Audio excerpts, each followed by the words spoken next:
There is a time of night, always the same, when the body understands before the mind that the other side of the bed is empty. And in that moment, which lasts no more than a few seconds but contains entire years of memory, you feel with brutal clarity that it is not just the physical presence that is missing. It is a whole future that has been ripped away, all the mornings that will not happen, all the conversations that will never be said. And Simone Weil, who died alone in an English sanatorium at the age of 34, wrote that there is a kind of absence that weighs more than any presence, an absence that is not simply the lack of someone, but the constant presence of that lack, like a wound that never closes because you don't want it to close, because closing the wound would be betraying the memory of someone who is gone. And maybe you know exactly what I'm talking about because you've already stretched out your hand in the dark, hoping to find a body that's no longer there. You've woken up smiling with a good dream only to remember in the first seconds of consciousness that that is no longer real, that the person who occupied half of your life is now just a ghost that inhabits half of your bed, half of your thoughts, half of every moment in which you try to be whole but can't because you learn to exist as part of a whole that has been brutally divided, and modern society tells you to overcome, to move on, to make room for new loves, as if the heart were a closet where you simply take out old clothes and put on new ones, as if you could wake up one day and decide that that person no longer means anything, that those years together were just a closed chapter, that the absence can be filled with the presence of another person But Simone Weil understood something that the culture of quick forgetting and easy healing refuses to acknowledge.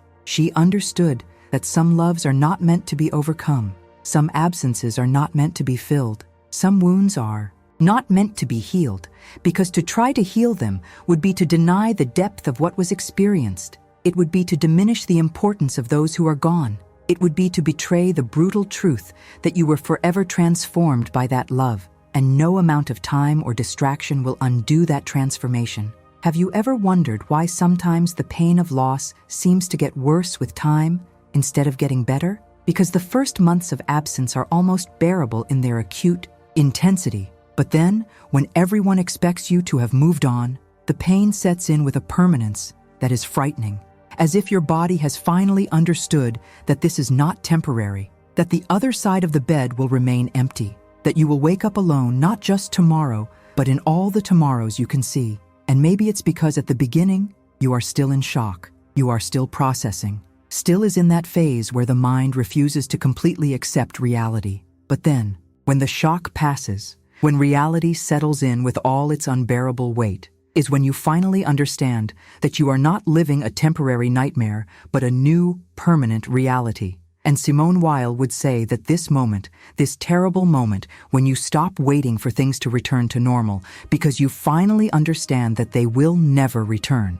This is the moment where not the healing begins, because there is no cure for some types of loss, but the possibility of living with dignity within the hurt. And if you feel like these words are touching something deep inside you, something you can barely name, but you know is there, pulsing low in your chest every time you lie in the bed that used to be the two of you and is now yours alone, then subscribe to this channel now, because we're going to explore together truths that most people are afraid to look at directly. We're going to walk through the dark territories that Simone Weil had the courage to map out in her brief, but deeply lived life, and you won't want to miss what comes next, because what she discovered about the nature of love that remains even in absence, about the dignity of carrying pain that never completely goes away, about how to honor the memory of those who have passed without being destroyed by that memory, will completely change the way you understand not just your loss, but your entire existence.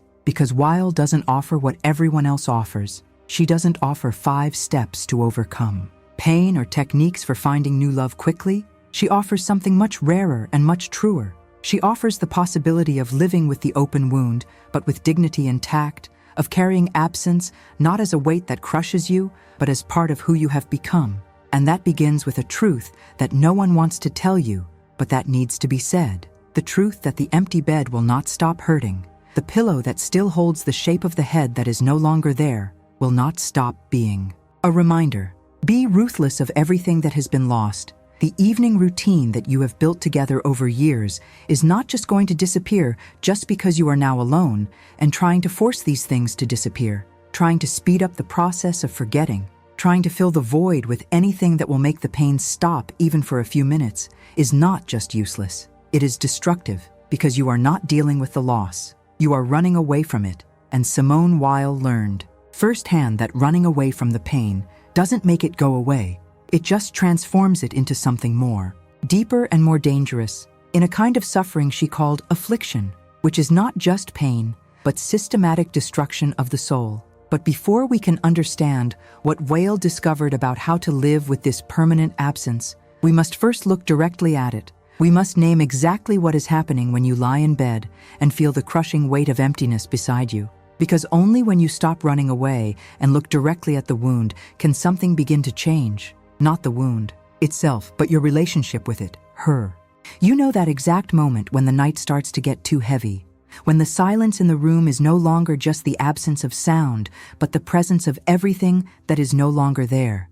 When every familiar object becomes a mute witness to a life that once existed and now only exists in memory. The toothbrush that you still haven't managed to throw away, even though it's been months. The drawer that you haven't opened because it's full of clothes that still hold the smell of someone who has passed away. The side of the bed that you unconsciously avoid as if it were sacred territory that cannot be violated. And Simone Weil, who spent much of her adult life alone, not by choice, but by circumstance, not by preference, but by a combination of fragile health, radical commitment to her convictions, and an intensity that scared most people, wrote in her notebooks that the absence of the one we love is not just a void, it is an inverted presence, something that exists precisely because it does not exist, that weighs precisely because it has no material weight. And perhaps you have never thought about it in those terms, but you know exactly what she meant, because you feel that presence inverted every time you sit down at the table for dinner and instinctively put down 2 plates before remembering that you only need one, every time you see something funny and turn to share it with the person who used to be next to you, only to find empty space every time you wake up in the middle of the night, and for a split second, in that hazy zone between sleep and wakefulness, you forget that you are alone and reach out hoping to find human warmth only to touch cold sheets. And in those moments, which happen dozens of times a day in the beginning and continue to happen occasionally even years later, then you are not just missing someone, you are living in 2 worlds simultaneously. The real world where the person is gone and the world of habits and memories where the person is still present. And the clash between these 2 worlds is what makes the pain so devastating, because your body has learned for years that that person would be there. Your reflexes have been conditioned by the constant presence. Your routine has been built around another person, and now every reflex is wrong, every habit is broken, every automatic expectation is frustrated, and you begin to understand that no, you have lost just one person. You have lost a whole way of being in the world, a whole way of being yourself, because during the time you were together, you were not a complete individual who happened to be accompanied. You were half of something bigger, and now that the other half is gone, you are not a complete individual again. You are just half of something that no longer exists, a fraction of a whole that has been broken. And Simone Weil knew this feeling not just theoretically, but viscerally. She who spent so much of her life feeling divided, incomplete, alienated. She who wrote about uprooting long before she lost anyone she loved, because she herself felt uprooted from birth, as if she had never found the place where she completely belonged. And perhaps that is why her words about loss ring so true, because she is not speaking from the position of someone who observes the suffering of others from the outside. She is speaking from within the wound. She knows the inner geography of pain because she has spent her whole life mapping it in herself. And one of the first things Will tells you is, I would say, if I could talk to you right now as you lie in that empty bed, trying to find a comfortable position in a space that has become uncomfortable by definition, it's that you need to stop pretending that everything is fine. You need to stop trying to keep up appearances for others and for yourself. You need to stop saying you're getting over it when really you're just surviving. Because modern society has this unhealthy obsession with quickly getting over any kind of suffering, as if pain is a temporary inconvenience and not a fundamental human experience, as if you should be functioning normally a few weeks or months after losing someone who was an essential part of who you are. And when you can't function normally, when you keep waking up in the middle of the night with your chest tight, when you still cry in the shower where no one can see, when you still feel that sudden wave of despair in the middle of a seemingly normal day, you start to feel wrong. You start to think that there is something broken in you that others can overcome, but you cannot. And Weil would tell you that this is the first lie that you need to stop believing. The lie that overcoming is possible or even desirable for some types of loss, because there are loves that mark you so deeply that trying to remove them would be like trying to remove an essential part of who you are. There are people who are so completely intertwined in your existence that separating them would be like untangling threads that have fused together. And when these people become vain, when they are ripped from your life, whether by death or by separation or by circumstances that neither of you could control, what remains is not just memory. It is a living absence. It is a hole that bleeds. It is a space that nothing else can fill because it was molded exactly for that specific person. And you can try to fill that space with other people, with work, with distractions, with new relationships, but nothing will fit perfectly because nothing was made for that space. And the more you try to force something to fit where it doesn't fit, the more you feel the inadequacy, the more you feel that you are betraying not only the memory of those who have passed, but also the truth of your own experience. And Weil, who had a deep horror of any kind of falsehood or illusion, who preferred brutal truth to lying comfort, would tell you to stop trying to fill the empty space and start inhabiting it, to stop fighting absence and start accepting it not as defeat, but as a reality that deserves to be recognized with complete honesty. But what exactly does it mean to inhabit empty space instead of trying to fill it? And how is that different from simply giving up on living, from giving in to despair, from letting loss completely define who you are? Because there is a very fine line between accepting grief and being consumed by it, between honoring the memory of someone who has passed and becoming just the guardian of a living grave. And Simone Weil spent a lot of her short life thinking about that line, living on that line, sometimes crossing to one side or the other, but always trying to find the impossible balance between fully acknowledging the reality of suffering and not allowing suffering to completely destroy the ability to exist. And she developed a concept that may seem strange at first listen, but which contains profound truth about how to live with permanent loss. She called attention. And it is not attention in the ordinary sense of the word. It is not just paying attention or being aware. It is something much more specific and much more difficult. It is the ability to look directly at something, especially something painful, without trying to change it, without trying to escape from it, without trying to fix it. Just look with total clarity and total acceptance. And Weil believed that attention in this sense was not just a psychological technique, but a spiritual practice, the purest form of prayer, even for those who don't believe in God. Because when you can look directly at your pain without flinching, without trying to escape, without trying to turn it into something more palatable, you are doing something radically different from what most people do most of the time. You are choosing to see reality as it is, rather than as you wish it were. And that, according to Weil, it's the beginning of all true transformation, not transformation of the pain into something else, but transformation of your relationship to the pain.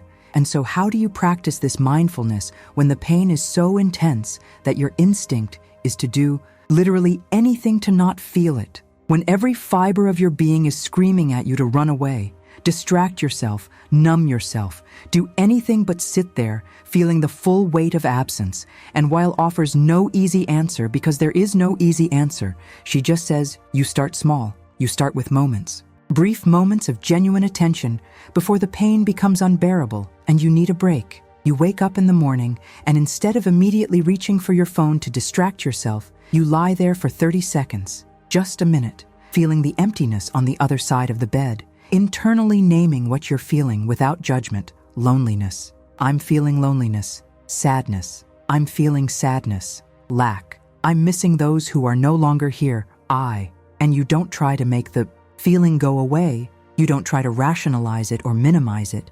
You just recognize it as you would any other fact about the world. It's raining. I'm hungry. I'm feeling the pain of loss. It's a fact of my existence right now. And something strange starts to happen when you do this regularly. When you stop fighting the pain and just observe it. The pain doesn't go away, let's not lie about that, but its quality changes. It stops being this monster that you need to keep away at all costs, and it becomes more like weather. Sometimes it's stronger, sometimes it's weaker, but always part of the environment you live in. And you learn that you can feel deep pain and still keep breathing, still drink coffee, still have moments of unexpected joy. And this discovery that you can carry the wound and still be alive, still be able to laugh occasionally, still find beauty in a sunset or in a song, doesn't diminish the importance of who you lost, doesn't betray the memory of that person. It actually honors that memory in a deeper way than trying to remain in perpetual mourning. Because it shows that the love you shared was strong enough to sustain you even through loss. It was real enough to leave a permanent mark that doesn't disappear, but also doesn't completely destroy you. And Weil would say that this is a much purer form of love than the love that exists only in presence. It is love that survives absence, that transcends the need to have the person around, that can honor the connection even when the physical connection has been severed. But reach at this point, it requires more than just attention to the pain. It also requires something that Weil called decreation, and that is an even stranger and more difficult concept to understand than attention. Because decreation sounds like destruction. It sounds like annihilation. But for Weil, it was exactly the opposite. It was the process of undoing not your existence, but your ego, your separate and defensive sense of self. All the stories you tell about who you are and what you deserve and how the world should treat you. And the reason why decreation is what's important when you're dealing with profound loss is that much of the suffering you feel comes not just from the absence of your loved one, but from the stories your ego tells you about that absence. Stories like, I don't deserve to be alone. I can't survive without this person. My life ended when this person left. I should have done differently. And then, none of this would have happened. And these stories, as natural and understandable as they are, add layers and layers of extra suffering on top of the already unbearable pain of the loss itself. And what Weil is doing is, what I'm suggesting is not that you deny these stories or pretend they don't exist, but that you watch them as you would watch clouds passing in the sky. You see them, you recognize their presence, but you don't completely identify with them. You don't allow them to totally define your experience. And the more you practice this observation without identification, the more you create space between yourself and your stories of suffering. And in that space, something can begin to change. Not the fundamental pain of loss, which remains because the loss is real and the person is really gone, but the additional suffering that comes from fighting against it. The reality of insisting that things should be different than they are, of refusing to accept that life contains terrible losses and you are not exempt from them simply because you are a good person or have done everything right. And maybe now you are thinking that this sounds too cold, too detached, that Weil is asking you to become some kind of emotional robot who doesn't care about anything. But it is exactly the opposite. She is asking you to feel everything completely, to look directly at the total horror of loss without anesthesia, without protection, without the comforting stories that we usually use to soften reality. And only when you can do that, only when you stop adding layers of drama and narrative on top of the raw pain, can you start to live with the pain instead of being destroyed by it. And I know that seems impossible when you're in the middle of the worst of the pain, when waking up in the morning seems like a Herculean task and the idea that one day you'll be able to look at loss without being crushed by it seems like a cruel joke. But Simone Weil lived it. She's not philosophizing from an ivory tower about theoretical suffering. She voluntarily starved herself to commiserate with those without food, worked in factories until her body broke down to understand the suffering of workers, refused to save herself in ways that others around her could because she could not bear to be safe while others suffered, and eventually died at the age of 34, partly because her body was destroyed by years of self-imposed deprivation, and partly because in England, during the war, she refused to eat more than the ration that Frenchmen under Nazi occupation were receiving. And you might think that this is madness, that this is unnecessary suffering, that Weil took her convictions too far, and perhaps she did. But the point is that she knew viscerally what she was talking about when she wrote about pain, about loss, about living when life becomes unbearable. She wasn't offering platitudes from someone who had never suffered. She was offering testimony from someone who chose to suffer along with the world instead, to protect yourself from it. And so when she says you need to look directly at your pain, when she says you need to inhabit your emptiness instead of trying to fill it, she's not being cruel or uncaring. She's sharing the only path she's found that leads through the suffering instead of running away from it. Because running away from the suffering is possible for a while, but eventually the suffering catches up with you. Eventually you're left with no places to run, no distractions that work, no ways to avoid the brutal truth that you've lost something precious, and no amount of denial will bring it back. And then you reach a point of choice, even if it doesn't feel like a choice, because when you're in the midst of the most intense pain, it feels like you have no choice at all. It feels like you're being dragged along by a current you can't control. But Weil insists that there is a choice. There is always a choice, even when it seems like there isn't.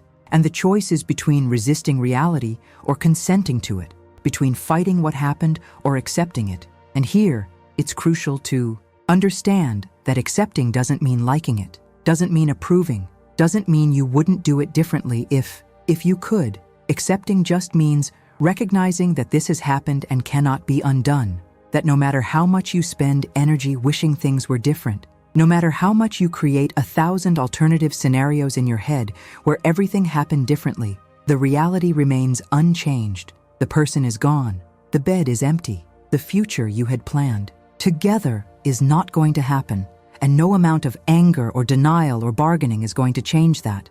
And Weil would say that as long as you keep fighting reality, as long as you keep insisting that things should be different, you are living in constant war with the universe. And it is a war that you cannot win because the universe is indifferent to your shoulds. The universe simply is. Things simply happen. And you can spend the rest of your life fighting with reality. Or you can, at some point, make a radical choice to stop fighting, to drop your weapons, to say yes to what is even when what is hurts more than words can express. And that doesn't happen all at once. It's not like you wake up one day and decide to accept everything. And that's it. I accept. It's a slow and painful process that happens in layers. You accept a little, then you resist again, then you accept some more. And there are days when you go back 20 steps because the pain hits you from a new angle and you lose all the progress you thought you had made. But Weil would say that there is no linear progress in this kind of journey. There is just constant movement of accepting and resisting, of letting go and grabbing again. And what changes over time is not that you finally accept once and for all, but that the periods of acceptance become a little longer and the periods of resistance a little shorter. And eventually, you learn to live in a state of momentary acceptance, accepting this specific moment without making any big declarations about accepting everything forever, just saying in this very moment, I consent to what is here. In this very moment, I stop fighting. And sometimes that moment lasts 5 seconds before you resist again. And sometimes it lasts 5 minutes. And sometimes, on rare and precious days, it lasts for hours. And in those moments of genuine acceptance, something strange happens. The pain doesn't necessarily lessen, but you feel as if there's more space around it, like you can breathe around it. And it's in those moments that you get glimpses that it's possible to live carrying this pain, not to live well necessarily, not to live happily in the conventional sense, but to live with dignity, to live with some kind of strange peace that coexists with the sadness. And Weil would call that grace, not in the traditional religious sense necessarily, but in the sense of something you can't force or conquer, something that happens when you stop trying to make it happen, when you create space through acceptance, and something unexpected fills that space. And before we continue deeper into this journey through pain and acceptance, before we explore what Simone Weil discovered at the bottom of the abyss when she completely stopped trying to escape it, I'd like to know where you're watching this video from now. What part of the world? If you are carrying this pain of an empty bed, leave your city, your country in the comments, because there is something deeply comforting in knowing that right now, while the night is getting too heavy for you, somewhere on the planet, somewhere else on the planet, someone is feeling exactly the same thing, is lying in the same empty bed, is facing the same impossible absence, and maybe Simone, Weil, wherever she is now, would be comforted in knowing that her words about pain and loss continue to reach people who need to hear that they are not alone in their suffering, that there is nothing wrong with them because they can't just get over it and move on. So tell me, where do you watch us from? And now let's go even deeper, because Weil didn't just talk about accepting pain. She mapped out the stages of that descent into the depths of suffering, and what she found there is both more terrible and more liberating than you could imagine, because she discovered that there is a crucial difference between ordinary suffering and what she called affliction. And affliction is not just intense pain. It is not just deep sadness. It is something that simultaneously attacks three dimensions of the human being: the body that feels the physical pain of absence as if it were a literal wound, the mind that cannot stop ruminating on what was lost and what could have been different, and the soul that begins to doubt not only the possibility of future happiness, but the very value of continuing to exist. And when these three forms of suffering come together, when you are feeling the physical pain of loss in your chest, when your mind is stuck in an infinite loop of memories and remorse, and when your soul is asking whether it is worth living, when the person who gave your life meaning is no longer there,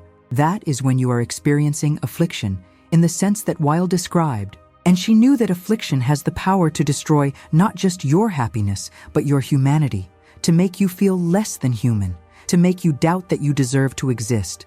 And the most dangerous thing about affliction is that it comes with feeling that you deserve to be suffering, that there is something fundamentally wrong with you that has caused this loss. And even when rationally you know it's not your fault, that there was nothing you could have done differently, the affliction whispers that if you were better, stronger, more worthy of love, the person would still be here. And this poisonous whisper is what transforms the natural suffering of loss into the systematic destruction of self-esteem.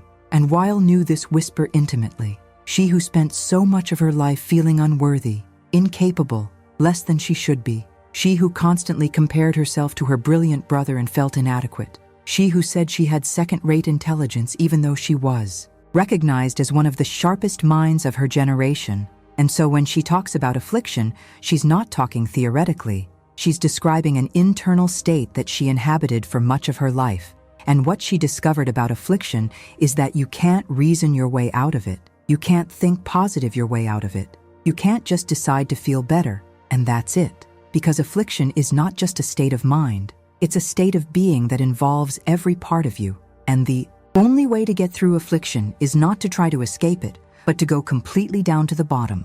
And at the bottom, when you can't go any lower, when you've reached the lowest point you can imagine, and then discovered that there are even lower levels, that's where something can start to change. Not because the pain has lessened, but because you've finally stopped fighting it, finally accepted that this is the bottom, this is the worst it can get. And now that you're here, now that you're no longer wasting energy trying to keep from falling any deeper because you're already at the bottom, you get that strange glimpse of peace. Not peace in the sense of feeling good, but peace in the sense of stopping fighting. And Weil called this moment the moment of total consent, the moment when you finally say yes to reality in all its brutality. Yes to loss, yes to pain, yes to the absence that never completely goes away. Yes to the life that continues even when you don't want it to continue. Yes to the brutal fact that you will have to learn to live with this open wound because it won't close. And in that, yes, in that radical consent to what is,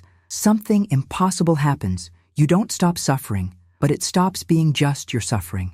You still feel the pain, but is no longer completely defined by it. There is space around the pain where you can exist too. And that space is where not healing begins, but life within the wound. The discovery that you can be broken and still be alive, can be carrying irreparable loss and still have moments of amazing joy. And you can miss someone who is gone painfully and still find beauty in sunsets or children's laughter or music that touches you in unexpected ways.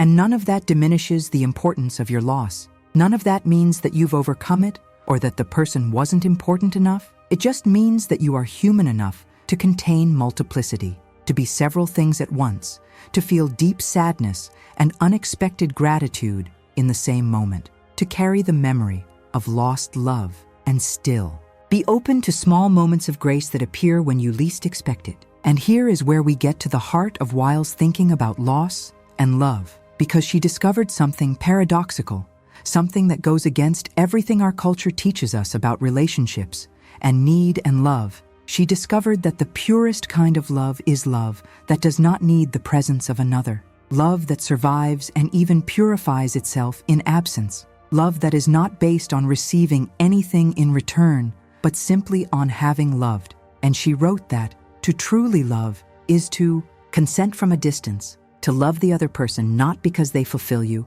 or complete you or make you happy, but simply because she exists or existed, because she is or was who she is. And that kind of love, love that doesn't need reciprocity or presence or any kind of return, is incredibly difficult because it goes against all of our instincts, because we have been conditioned to think of love as an exchange. I give you love and you give me love back. I make you happy and you make me happy. And when that exchange is interrupted by loss, when suddenly you are loving in the void, loving someone who can no longer reciprocate, who no longer, it's more there to receive your love or give you love back, it seems like love should die too. It seems like there's no point in continuing to love someone who's gone. But Weil would say that it's exactly the opposite, that only when love survives absence does it show its true nature. Only when you continue loving without expectation of return. Do you discover that love was never about return? It was never about what you received. It was always about the ability to love in itself, about opening your heart, about your willingness to be vulnerable and connect deeply with another human being. And that capacity doesn't die when the person dies or when the relationship ends. That capacity remains within you, and the pain you feel now is proof that you loved deeply. It is proof that you were able to open yourself completely to another human being. And that is not weakness. It is not unhealthy dependency. It is not something you should have protected yourself from. It is one of the few genuinely beautiful things that human beings can do, to love so completely that the loss of that love destroys you temporarily. And so the question is not how to stop loving, to stop suffering. The question is how to continue loving in a way that honors both the person who left and yourself who remained. How to transform love that was based on presence and reciprocity into love that can exist in absence and silence.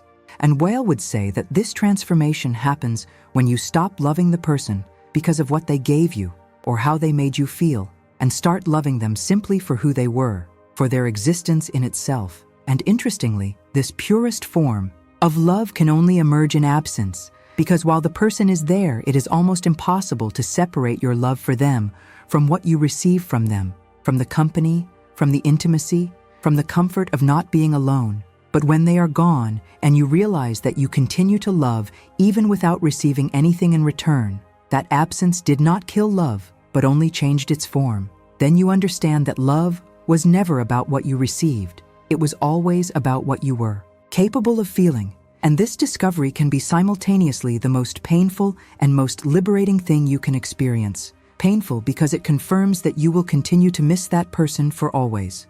There is no expiration date on true love. There is no moment when you finally get over it completely. But liberating because it shows that the love you feel cannot be taken away from you, can be transformed by loss, but cannot be destroyed. And no one can take away the experience of having loved from you. No one can erase the moments you shared. No one can make that time together never exist. And then in some strange way, no matter how much the person is gone, the love remains, transformed, painful, but real. And you can choose to carry this love like dead weight that drags you down. Or you can choose to carry it as testimony that you were able to connect deeply with another human being, that you experienced something real in a world full of superficiality, that you experienced intensity that most people spend their entire lives avoiding because they are afraid of exactly that pain that you are feeling now. And Weil would say that this pain is the price of true love, and it is a price worth paying, not because pain is good in itself. Pain is never good.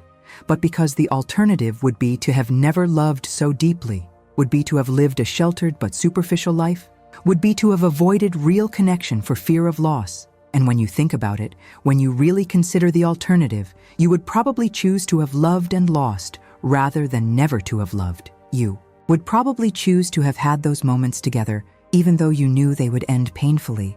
Because moments of connection, real love, genuine love, true intimacy are too rare to be avoided just because one day they will end, and everything ends eventually. Everything that begins ends. All presence eventually becomes absence, and you can spend a lifetime trying to protect yourself from that truth, or you can embrace it. You can choose to love, knowing that you will lose. You can choose to connect, knowing that connection will eventually be severed. And that choice, the choice to love despite the inevitability of loss, is for Weil the bravest choice a human being can make, because it requires you to be vulnerable in a world that it hurts you.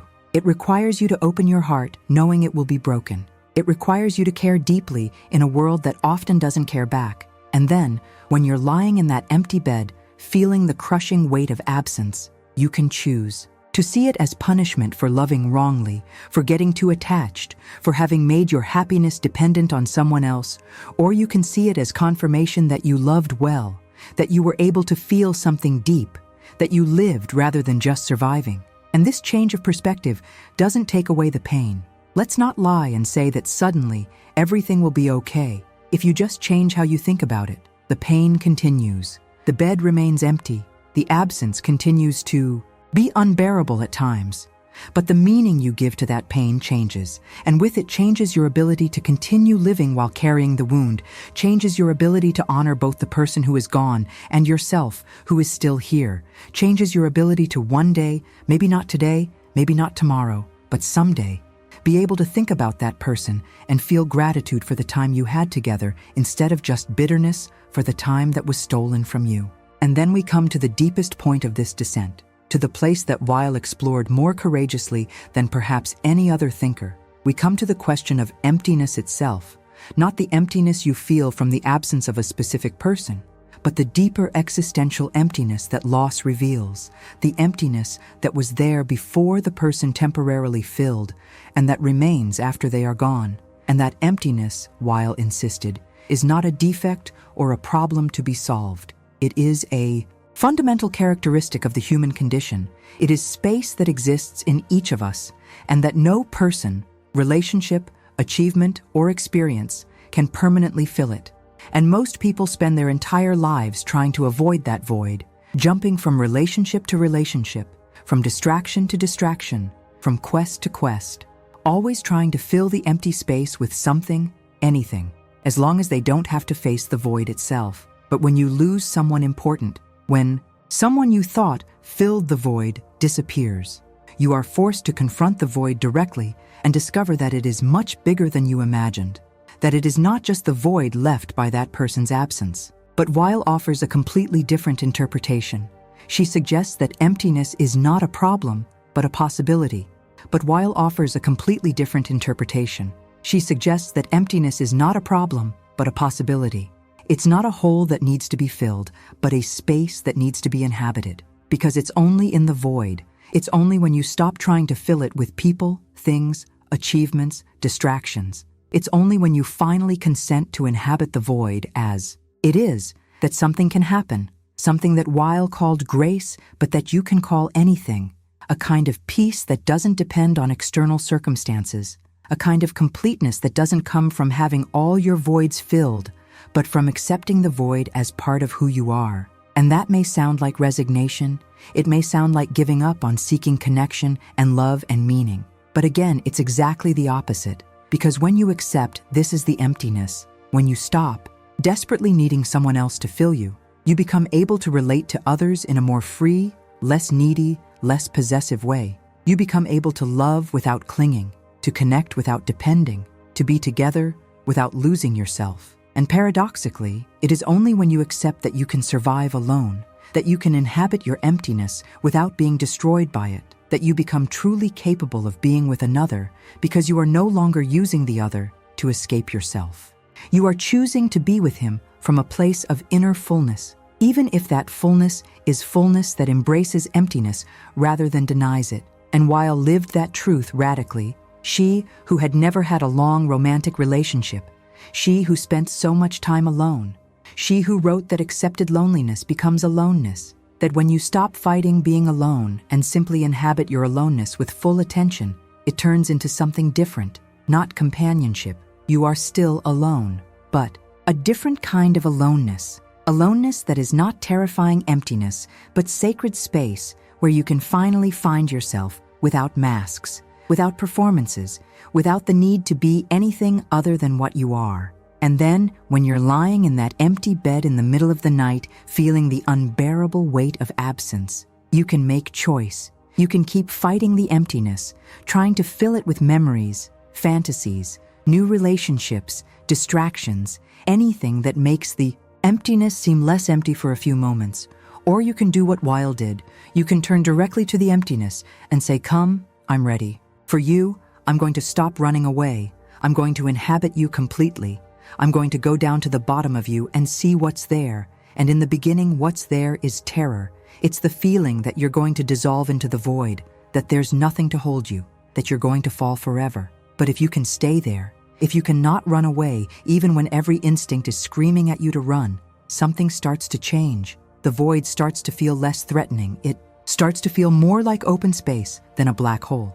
And you start to realize that you are not the void. You are the one who is aware of the void. There is part of you that is observing all of this, that remains intact even in the midst of the deepest void. And that part, that consciousness that bears witness without being destroyed, is what Weil would call the soul. And it is indestructible. It can be injured, it can be obscured. It may seem to have disappeared completely, but it cannot really be destroyed. And to discover that there is something in you that survives even the worst pain, even the deepest emptiness, is to discover kind of strength that comes not from denying pain, but from moving through it completely, is discovering that you are greater than your suffering, not in the sense that the suffering is not real or important, but in the sense that you contain the suffering instead of being contained by it. There is space within you for the pain to exist without completely destroying you.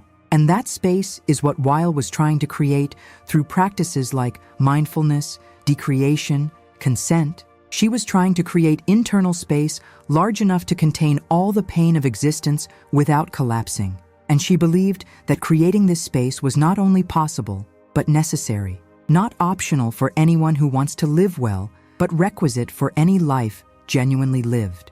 Because life without pain is not possible. You can avoid some pain through careful choices, but you cannot avoid all of it. Loss is inevitable. People die, relationships end, bodies age and fail, and you can spend your life trying to protect yourself from it all, or you can develop the ability to stand while it all happens. And the only way to develop that ability is to practice, is to start with small pains and learn to inhabiting them, observing them without running away, and gradually developing spiritual muscles that allow you to remain present even when the pain grows greater. And now that you are in the midst of the greatest pain you have ever faced, now that you are lying in that empty bed, wondering how you are going to survive another night, another day, another week of unbearable absence, now perhaps it is time to start practicing not running away, to start inhabiting the empty space instead of trying to fill it, to start observing your pain attentively instead of being swept away by it. And I know that seems impossible. I know that when you're in the middle of the storm, the last thing you want to hear is that you need to stay in the storm instead of seeking shelter. But Weil discovered that there is no real shelter. All forms of shelter are temporary. All distractions eventually fail. And so the only real option is to learn to stay in the storm without being destroyed by it. To learn to be like a tree that bends in the wind but doesn't break, which has roots deep enough to remain standing even when everything around it is falling. And that brings us to what is perhaps Weil's most important discovery about living with irreparable loss, his understanding that pain can be a teacher, not in the cheap sense that everything happens for reason or that your pain has a cosmic purpose that will make sense one day. Weil would never say something so simplistic, but in the sense that when you stop running away from pain and start paying real attention to it, it teaches you things you couldn't learn any other way. It teaches you about fragility, about impermanence, about the preciousness of every moment, because all moments end. It teaches you that you are simultaneously more fragile and stronger than you thought. More fragile because you can be broken so completely by the loss of a person. Stronger because you can continue living even when broken. It teaches you to distinguish between what is essential and what is superficial. Because when you are at the depths of pain, you discover that most of the things you thought were important are not, that social status does not matter, that money does not matter, that professional achievements do not matter, that the only thing that what really matters is genuine connections with other human beings and your ability to be present to life as it is. And loss teaches you this in a brutal but definitive way. It cuts through all the layers of bullshit and leaves you with the naked truth that all we have is now. All we have are people we loved while they are still here. And then, when finally, if you're lucky, when you emerge on the other side of this loss, you are not the same person you were before. You have been transformed in ways you can barely articulate. You know things you didn't know before. You value things you didn't value before. You live differently because you learned in the most painful way possible that life is precious and fragile and can end at any moment. And Weil would say that this is the lesson that pain came to teach you, not that you deserve to suffer or that you had to learn this lesson, but simply that since you are suffering anyway, since the pain is here and cannot be avoided, you can choose to learn from it or you can choose to just be destroyed by it. And learning doesn't take away the pain. You don't learn the lesson. And then the pain, it magically disappears. You learn the lesson and the pain remains. But you are different. You see the world differently. You relate to your own life differently. You understand viscerally and not just intellectually that nothing lasts forever, that all presence eventually becomes absence. And so instead of taking the people around you for granted, you pay real attention to them. You are present when you are with them instead of mentally being in 1,000 other places. You say, I love you more easily because you know you may not get another chance. You forgive more quickly because you know that time is limited, and holding a grudge is a waste of the precious time you have together, and all of this would not be possible without the pain, without the loss that taught you these lessons in the most brutal way possible.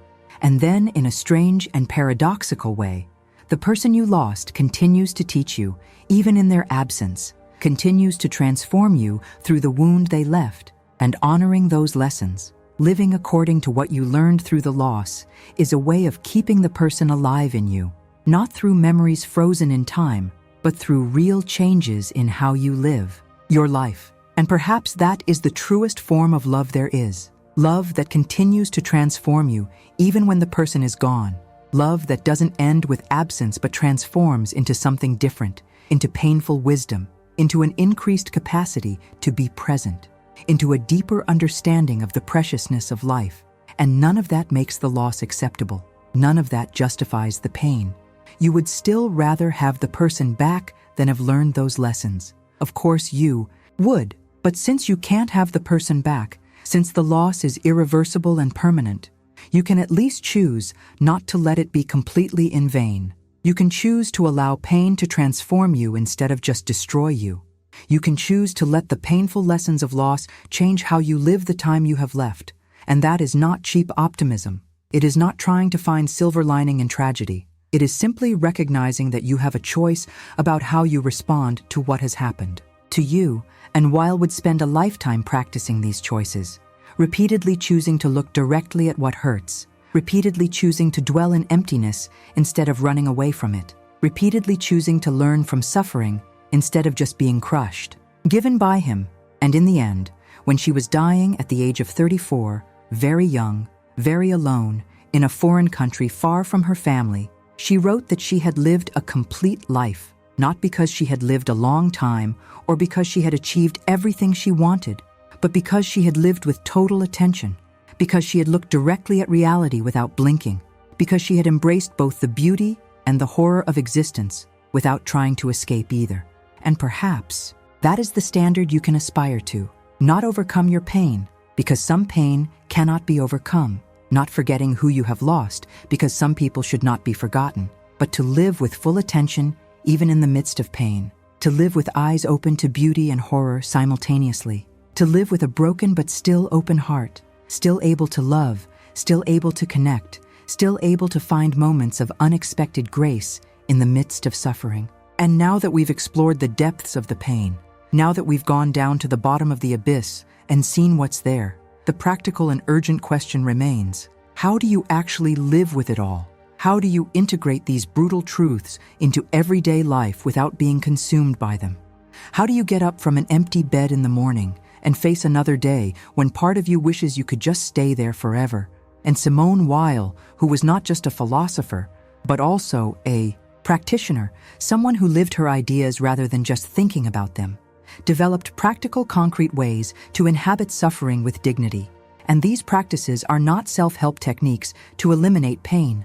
They are not 5 easy steps to overcoming loss. They are ways of being that allow you to carry what seems unbearable without being completely crushed by the weight. And the first and most important practice is what Weil called morning attention to pain. And it works like this. You wake up, and before you pick up the phone, before you start planning your day, before you allow all the usual distractions to enter your mind, you dedicate just 10 minutes to sit in silence and pay attention to what hurts.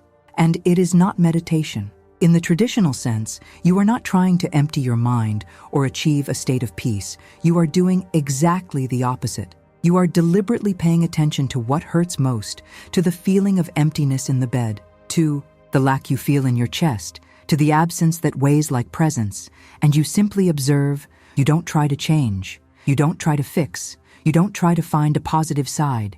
You just observe and name internally what you are feeling. Today, loneliness is here. Today, the lack is present. Today it hurts, particularly because yesterday was her birthday. You just acknowledge it without judgment, without trying to make the feeling go away. And what happens when you do this regularly is that the pain starts to lose part of its power to take you by surprise. You are no longer being ambushed by it during the day because you have already faced it in the morning.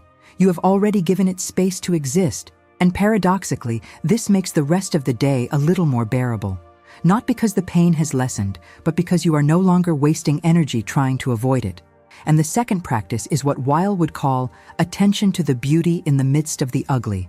And it works like this: when the pain is particularly unbearable, when you feel like you are going to be swallowed by it, you deliberately look for something beautiful. It could be the sky outside, it could be music that touches you, it could be poem that resonates. It could be anything that you recognize as beautiful, and you give your full attention to that beauty for 5 minutes, just 5 minutes. You are not using beauty to escape the pain. You are not pretending that the pain does not exist. You are simply reminding yourself that reality contains both pain and beauty, that both can coexist, that you can be suffering deeply and still be able to recognize that the sunset is beautiful, and that does not lessen your pain or make your loss any less significant. It simply reminds you that you are big enough to contain both, that you can be broken and still be able to see beauty. And Weil believed that attention to beauty was spiritual practice because beauty forces you to step outside of yourself for the moment, forces you to pay attention to something other than your own pain.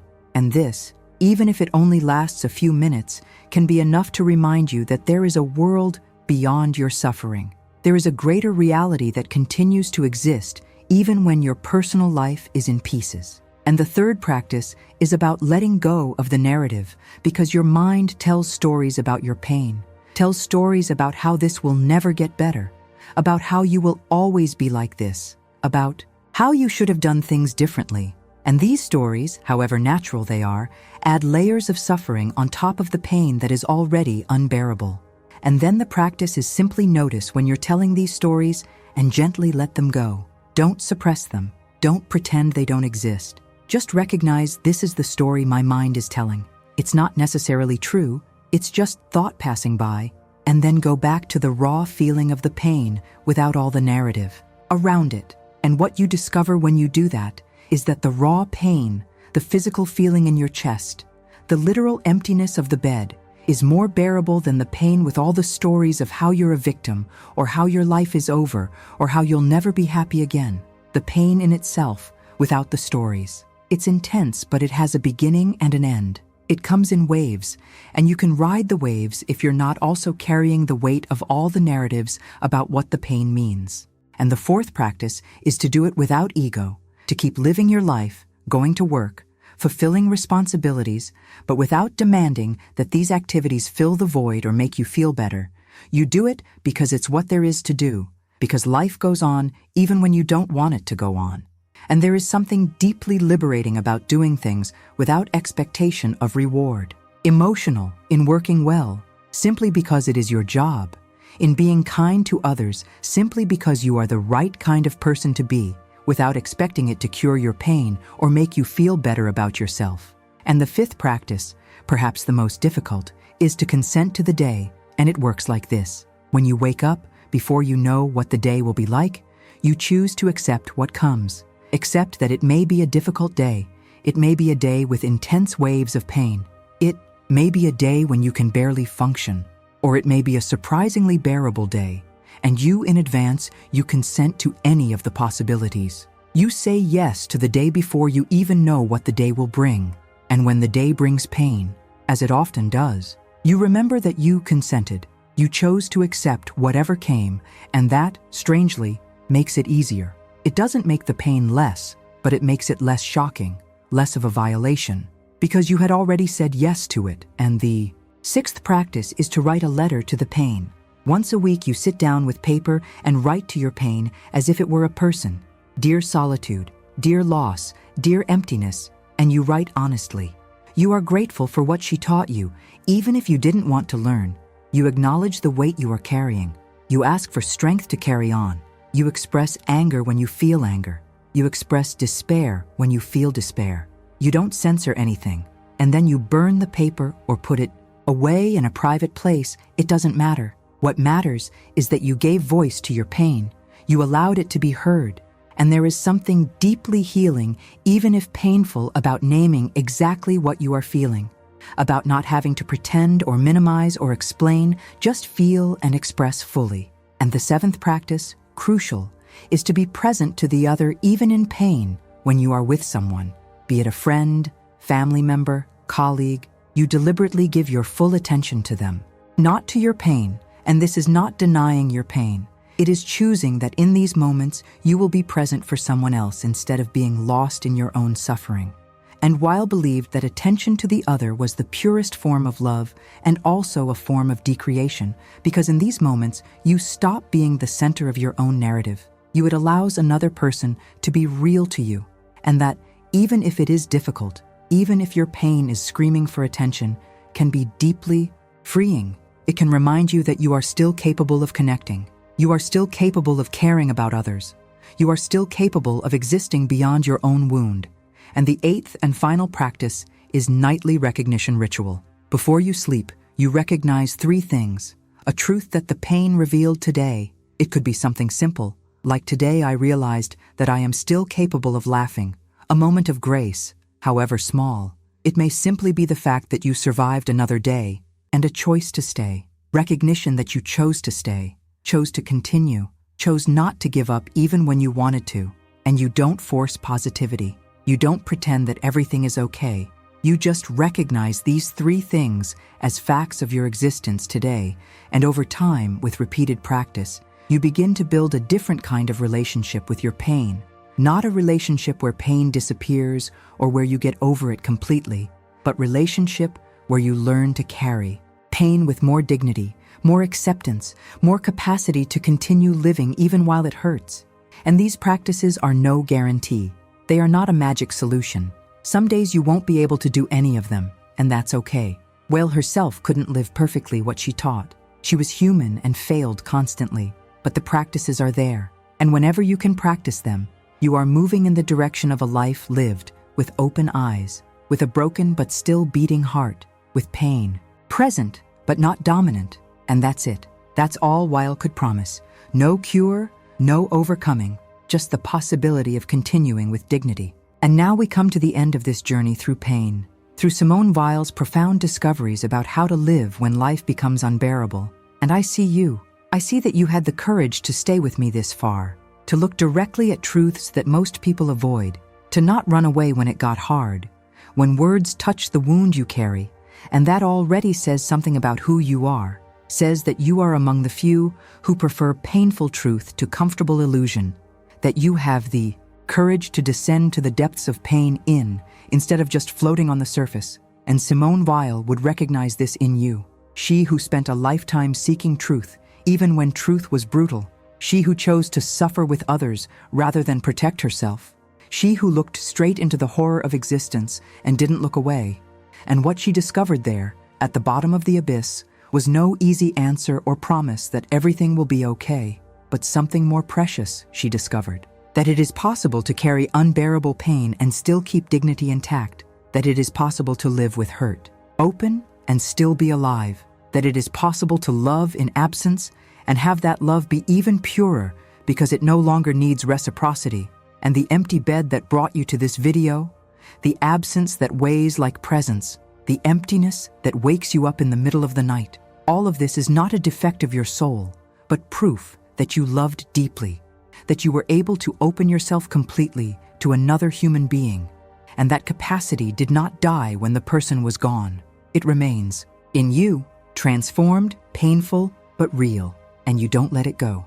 Of being alone just because you accept loneliness, you don't stop missing it just because you consent to its absence. But something changes when you stop fighting.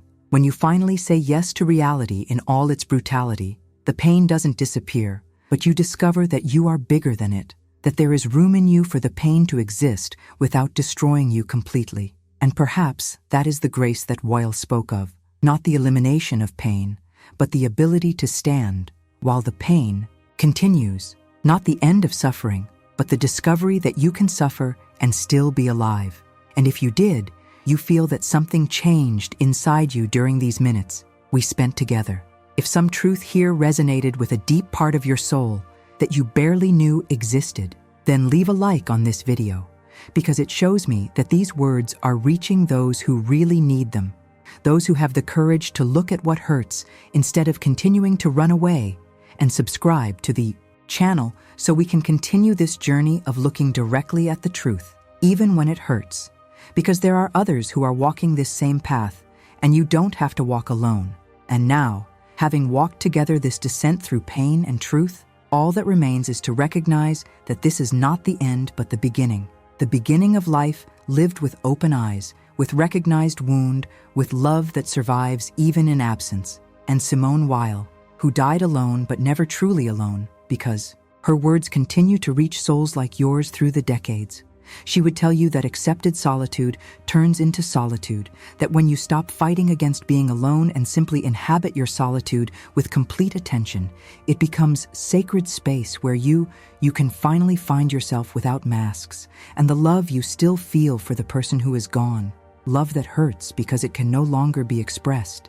Love that remains even when it should have died with absence. That love is proof that you were capable of something rare and precious. You were able to love so deeply that the loss almost destroyed you. And that is not weakness. It is the bravest thing that a human being can do. Love knowing that you will lose, open your heart, knowing that it will be broken. And you did that. You had that courage. And now you are having even greater courage to continue living with a broken heart, to carry the wound with dignity, to honor both those who are gone and yourself, who are still here. And Simone Weil only lived 34 years, but in that short time, she looked deeper into human pain than most dare in a lifetime. She found no cure, but she found dignity. She found no escape, but she found meaning. And perhaps that is what we are all really looking for. Not the absence of pain, but the ability to carry pain with truth, with attention, with love. And you are not alone on this journey.